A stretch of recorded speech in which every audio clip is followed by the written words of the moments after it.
Hey, this is Brad Gill, NextHome Lifestyles, back at you with another market update for the city of San Jose. It is August 8th, 2022.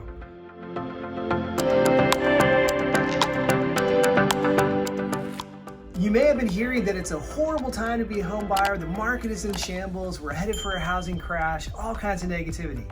But let's check the local market stats and really dive in and figure out what's happening. So, what we're gonna first take a look at is active and pending sales throughout the city of San Jose for single family homes, condominiums, and townhouses, so we can interpret the information and find out what's happening. Currently, we have 1,084 total units available for sale. That's down a few percent from 1,103 last week.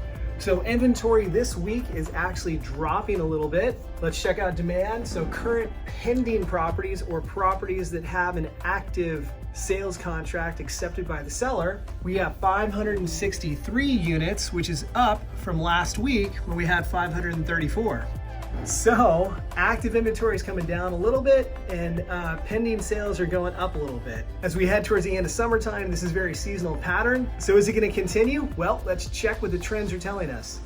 So over the last 7 days, we had 195 new units come to the market for our active inventory. That's down 8% from the week before, when we had 212 units, which was down 15% from the week before that.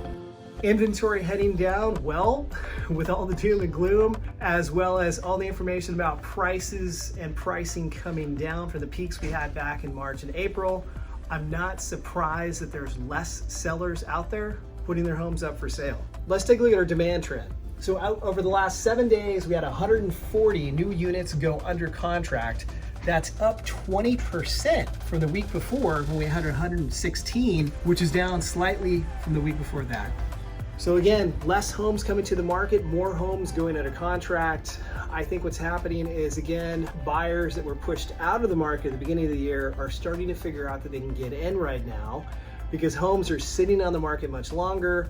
Rates are also starting to ease back down a little bit, so it's becoming more and more attractive. So let's push through the rest of the market before we make any more commentary. Market expectations, over the last 7 days, we had 54 units come off market. Either they expired, or they were canceled, or withdrawn for some other reason. 54 units came off, nothing too significant there, not a huge amount, not a little amount. Price changes, this is more important. We had 413 price changes over the last 7 days, up from 387 the week before. So we're right around 38%. As you recall from earlier market updates, that 30% of all active inventory, that's about normal as far as properties going under price changes. 38%, we're starting to get a little higher. So again, that's definitely correction territory. It's also a trailing number. Usually a seller is going to list their home, and if they're not getting the traction or the attention they want for the listing, it'll probably go 2, 3, even 4 weeks before they start talking about a price reduction.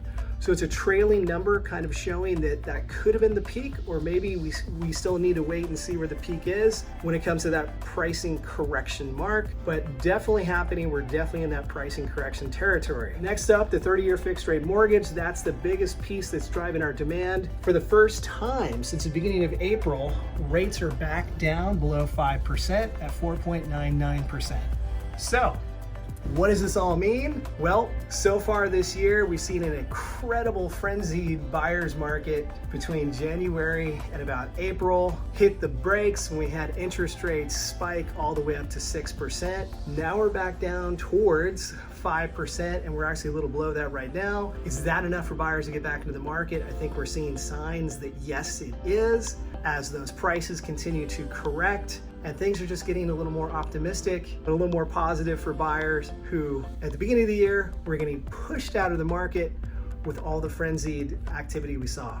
So, if you're thinking about buying or selling, give us a call so we can help come up with the right strategy for you. As you can see, I don't think that there's a housing crash coming, but continue to tune in weekly so we can check the market updates so you know exactly what's going on. Thanks again for watching. I'm Brad Gill with NextHome Lifestyles. Hope to see you guys soon.